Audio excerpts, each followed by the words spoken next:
سلامونه او ستړي مشئ. دوه هغه مهم ټکي چې ما له دې کتابه زده کړل او زما په ذهنیت یې مثبت تاثیر وکړ غواړم له تاسو سره یې هم شریک کړم.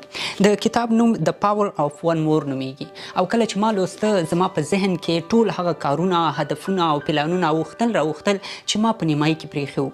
له ځان سره مې ویل که دا کتاب ما پخوا لوستی وای خپل ډېر مهم کارونه به مې نیمګړي نه وو پرېښي. د دې کتاب لیکوال ایډ مایلټ له 10 کلونو راهیسې د نړۍ مشهورو سینمایي او ورزشي لوبغاړو، سوداګرو او مخورو کسانو ته د ځان او شخصیت جوړونې برخه کې روزنه ورکوي. ایډ وایي که ما ته خپل عادتونه راوښایي زه درته ستا شخصیت درښودلی شم. هدف یې دا دی چې د انسانانو شخصیت د هغوی په عادتونو پورې تړلی دی.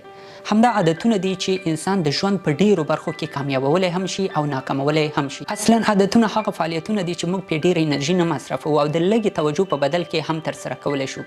حتی کله کله موږ خبر هم نه یو د عادت له مخې مو یو کار کړی. سهار وختي له خوبه پاڅېدل، مطالعه کول، خپل کارونه په وخت کول، په حوصله او ورین تندي له خلکو سره مخ کېدل، وعده نه ماتول، رښتیا ویل او داسې نور د ښو عادتونو د مثالونو په توګه په دې کتاب کې یاد شوي دي.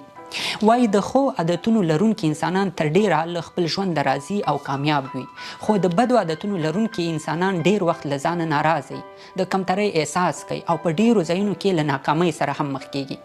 عادتونه ځکه جدي باید ونیسو چې همدا عادتونه عموما زموږ موډ او طبیعت په خپل کنټرول کې اخلي.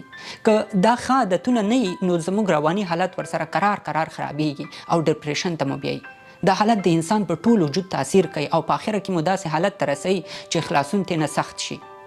خو که دا عادتونه مثبت وي زموږ دماغي او جسماني وضعیت په تقویت کې ډیره مرسته کولی شي او دا عادتونه چې څومره تکراریږي د انسان په دماغو کې ډوپامین تولیدیږي او تاسو پوهیږئ چې د ډوپامین تولیدېدل انسان ته خوشحالي ورکوي او په دماغو یې مثبت تاثیرات اچوي. اوس څنګه بد عادتونه په ښو عادتونو باندې بدل کړو؟ ایډ وایي که چیرته تاسو د ځان لپاره یو هدف ټاکلی، خپل هدف ته د رسیدلو لپاره ټول هغه عادتونه له ځان سره یاداشت کړئ چې هدف ته مو رسولی شي. مثلا که ته غواړې چې وزن راکم کړې، د دې لپاره باید سهار وختي پاڅېږې، منډه ووهې، اوبه وڅښې او د وزن د کمیدو مطابق خوراک وکړې او دا باید له ځان سره یاداشت هم کړي او هر سهار او هر ماښام یې تعقیب کړي. یو کار هغه وخت عادت ګرځي چې په مسلسل ډول تر 10 ورځو پورې وشي او کله چې د عادتونه سم او عالی شول کامیابي به په خپله ستا خواته راځي. په دې کتاب کې دویم تاکید په شخصیت جوړولو باندې شوی دی. وایي ښه شخصیت لرل د کامیابۍ کلي ده، یعنې هغه کوم کړه وړه خویونه او احساسات دي چې ستا له شناخت سره تړلي او خلک دې پرې پیژني. په اصل کې شخصیت هماغه فکرونه، باورونه او عقیدې دي چې انسانان یې په خپل روزمره ژوند کې استعمالوي او پرې چلیږي. دې کتاب کې دا یاده شوې چې شخصیت د انسان ټول کړه وړه او عملونه په خپل کنټرول کې اخلي. شخصیت چې دی څنګه یي عملونه به دې هماغسې. موږ او تاسو په خپله ټولنه کې د بېلابېلو شخصیتونو خلک ګورو.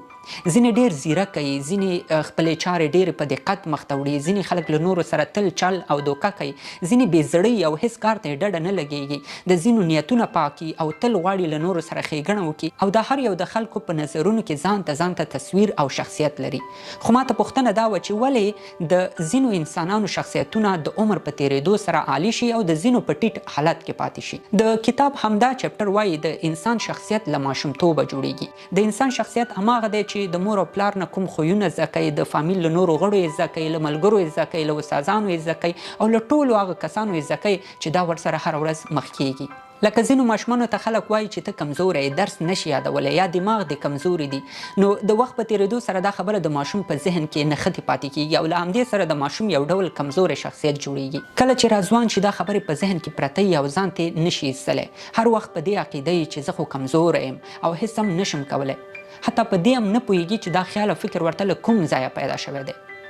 ډیر خلک خپل دا ډول شخصیت ته نه متوجه کیږي او تر ډیره عمره یې همدا عقیده له ځان سره پټه ساتلي، خو ډیر خلک ورته متوجه کیږي هم او کله چې متوجه شي په خپل شخصیت او شناخت له سره کار کوي او د بدلولو لپاره اقدام کوي. د چپټر په اخره کې وایي که همدا اوس غواړي چې په خپل شخصیت کار وکړي او بدل یې کړي نو لومړی باید په خپل عقیده کار وکړي، ځکه عقیده ولاړ غرونه خوځولی شي نو ستا شخصیت څنګه نشي بدلولی. له خپل خدای سره اړیکه جوړه کړئ، په خپلو ټولو روزمره چارو کې دیني اوامرو ته پام وکړئ او له دې سره به ستاسو شخصیت یو نوی رنګ پیدا کړي. د شخصیت جوړونې په برخه کې دویمه برخه یې د نیتونو راخیستې ده. وایي هر ځای او هر کار کې خپل نیت پاک ساته، حتی له خپل ځان سره په پاک او مثبت نیت غږېږه. ستا نیت به ستا فکر دې لارې ته برابر کړي چې په نتیجه کې به ستا مثبت شخصیت جوړ شي. وایي نیتونه هغه پیسې دي چې ته یې د خپل شخصیت په بانک کې ور اضافه کړې. د شخصیت او شناخت په جوړولو کې ساده ناسې پاسې خلک او نږدې ملګري تر ټولو مهم رول لري. که ته وغواړې او که ونه غواړې ستا د ملګرو خویونه، عادتونه او فکرونه تا ته هم در انتقالیږي. نو که له کامیابو انسانانو سره ناسه پاسه کوو، زموږ خویونه او عادتونه هم د هغوی په شان جوړیږي چې موږ کامیابۍ ته رسولی شي. او که له ناکامو خلکو سره ناسه پاسه لرو، کرار به موږ هم د هغوی په رنګ شو او د ناکامۍ په پیاده رو به مو روان کی. دا کتاب ډېرې نورې مهمې برخې هم لري، خو د ویډیو د اوږدېدو له امله یې نشو کولی چې راوایخلو. که د کتاب دا برخې مو خوښې شوي وي، لاندې کمنټ کې راته ولیکه تر څو 2 نورې مهمې برخې هم په بله ویډیو کې تاسو ته در ورسوو. دا و زموږ د نن ویډیو هیله ده، خوښه شوې مو وي. تر بلې ویډیو د الله په امان.